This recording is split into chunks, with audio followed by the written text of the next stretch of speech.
Masih di channel saya ya. Buat yang belum subscribe silahkan subscribe. Nah, ini mau review motor Versa setelah 1 tahun pemakaian ya. Setelah 1 tahun pemakaian ini sesuai dengan janji kau ya. Mau review. Kebetulan ini sudah 1 tahun lebih ya. Karena tepatnya kemarin tuh kalau tidak salah bulan puasa. Nah, sekarang udah lebih dari bulan puasa, bahkan Lebaran udah berlalu ada 1 bulan ya. Jadi ini sudah kurang lebih mungkin 13 bulan lebih jalan ke bulan 14. Nah, ini Versa 2018 ya. Nah, sebelumnya Versa ini kilometer masih 13.000 ya, didapat masih 13.000, dan itu juga udah pernah direview di channelku. Silahkan kalian kalau pengen lihat bisa scroll, bahkan ada perawatan bulanan untuk motor Versa ini habisnya berapa, termasuk review untuk konsumsi BBM-nya ada berapa, itu sudah pernah dibikin videonya ya. Silahkan kalian scroll kalau pengen lihat dan penasaran. Oke, ini selama beli ini waktu itu masih memakai ban standar dari bawaan dealer ya, jadi belum pernah ganti. Kilometer juga masih rendah dan suaranya juga mesin masih bagus.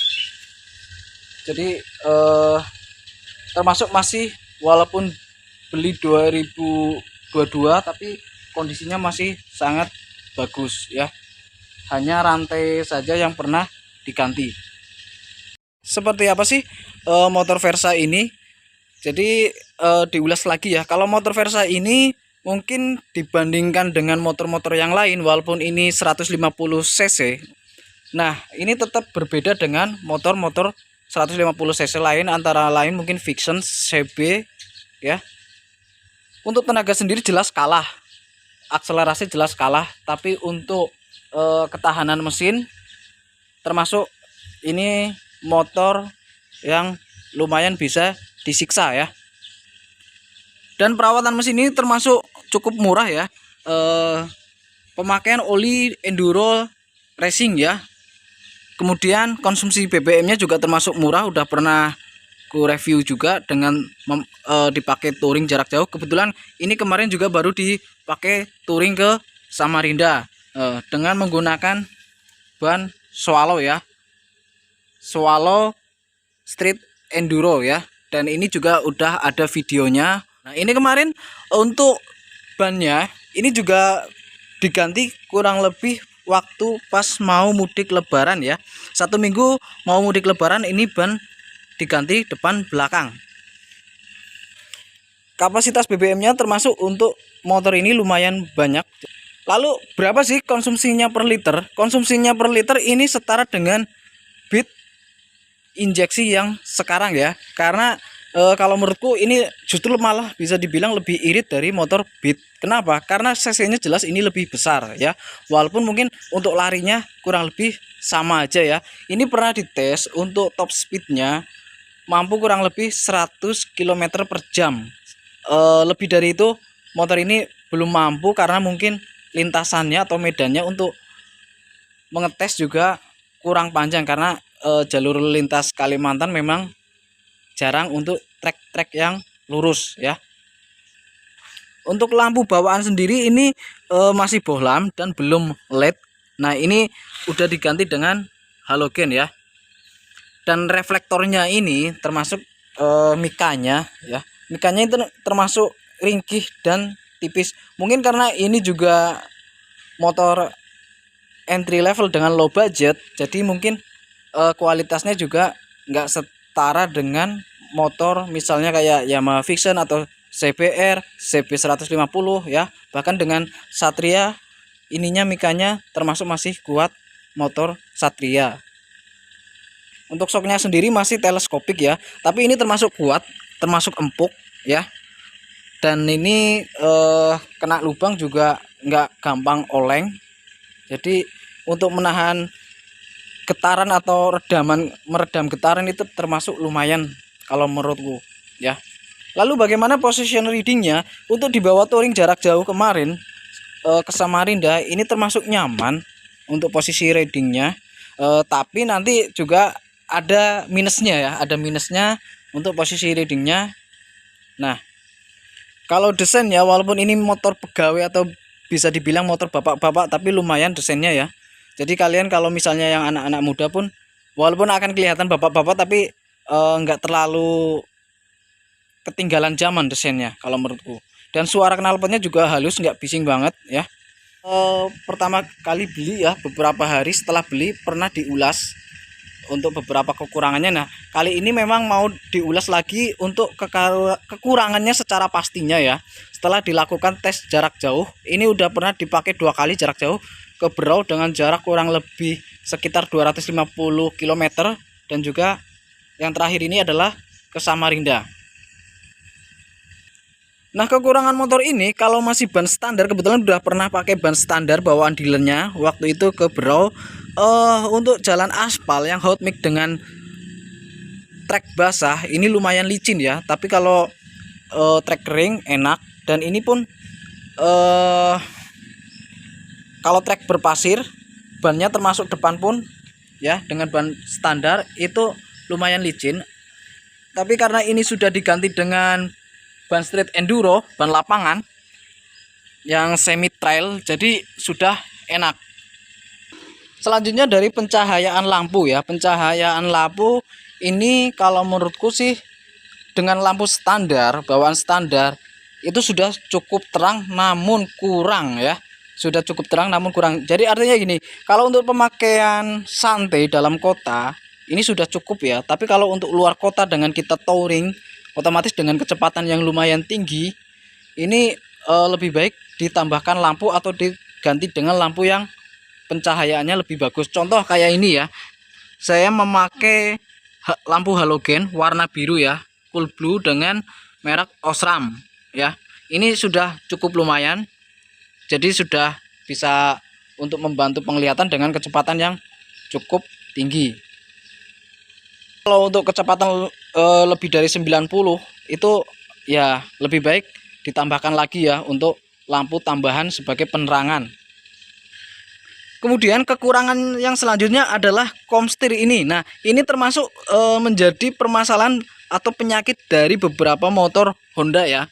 Komstir ini sekalinya kita sudah pernah jatuh ataupun sudah kendor, ini susah sekali untuk di setel ataupun dibikin nyaman lagi ya. Jadi sekalinya kita sudah komstirnya sudah kena kendor, itu biarpun kita kencengkan itu akan mudah kendor lagi. Jadi akan mudah oblak. Dan ini beberapa teman-teman termasuk untuk Versa yang terbaru itu pun mengatakan bahwa penyakitnya memang di sini keluhannya ya. Dan udah ada yang pernah ganti pun sama, termasuk saya juga pernah pakai motor Beat yang 2019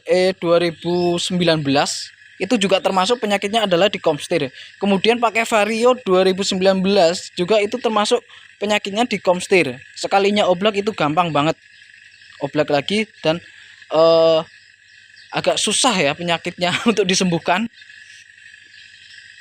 Dan berikutnya adalah penyakitnya khas untuk motor Honda ataupun mungkin dari generasi Supra ya. Ini kemarin karena sudah 3 kali bongkar, 3 kali bongkar batok lampunya. Ini ternyata kalau sudah dibongkar itu gampang banget getar ya. Walaupun kita sudah baut kencang, tapi ternyata gampang banget untuk bunyi getar, walaupun ini belum terlalu keras ya. Jadi ini udah mirip penyakitnya khas Honda ya. Termasuk di Vario juga iya, di Supra apalagi ya, mungkin udah mendarah daging penyakitnya. Nah, selanjutnya penyakit yang sudah sering ditemui dan ini benar-benar dikeluhkan sama sekali. Dikeluhkan banyak orang ya. Sangat dikeluhkan banyak user untuk motor Versa. Termasuk Versa-Versa yang baru. Jadi ini bukan keluhan aku aja ya. Jadi banyak banget yang sudah ngeluh, bahkan bercerita sharing-sharing.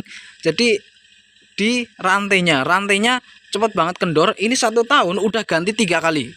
Jadi 1 tahun ini udah ganti 3 kali rantai ya. Dan kalau aku sih dengan perbedaan harga, saya lebih cenderung sarankan pakai merek nggak usah yang ori lah ya. Misalnya kayak Orisin, karena perbedaannya nggak terlalu jauh, tapi harganya itu sangat-sangat jauh. Termasuk di sini di Kalimantan itu harga untuk yang ori rantainya itu 375 sudah sama pasang ya. Dan ini kendor ini kemarin juga baru pasang yang ori ya, baru dipakai 2 hari dengan perjalanan kurang lebih mungkin 100 km ya. 2 hari itu sudah minta di setel ya, sudah minta di setel lagi. Nah itu kekurangan selanjutnya. Nah ada lagi kekurangannya termasuk armnya ya, swing armnya ini platnya termasuk tipis ya, swing armnya termasuk tipis, dan juga spannernya ini gampang banget melengkung ataupun bengkok ya, ataupun berubah cekung ke dalam. Jadi spinner rantainya ini gampang banget karena tipis. Jadi mungkin karena ini harganya juga harga yang murahan untuk motor sport ya, jadi mungkin ada pengurangan ketebalan ataupun kualitas materialnya ya, karena untuk mengejar harga yang low budget ya. Kemudian untuk sistem pengeremnya, nah sistem pengeremannya kalau untuk perjalanan jauh lebih baik memang setiap mau perjalanan jauh lebih baik di setel ya, karena kalau enggak ini remnya mudah banget untuk Senin Kamis ya, remnya ini mudah banget. Jadi sebenarnya bukan Senin Kamis ya, tapi lebih cenderung lambat untuk pakemnya, karena memang kita tahu ini remnya masih belakang, masih rem tromol. Dan kalau untuk rem depannya sih empuk aja ya, nggak, maksudnya enak lah rem depannya. Untungnya rem depan sudah menggunakan cakram. Nah ini yang terakhir joknya ya. Kalau joknya ini karena mungkin sudah dipakai 5 tahun ya, 5 tahun ini mau ganti plat.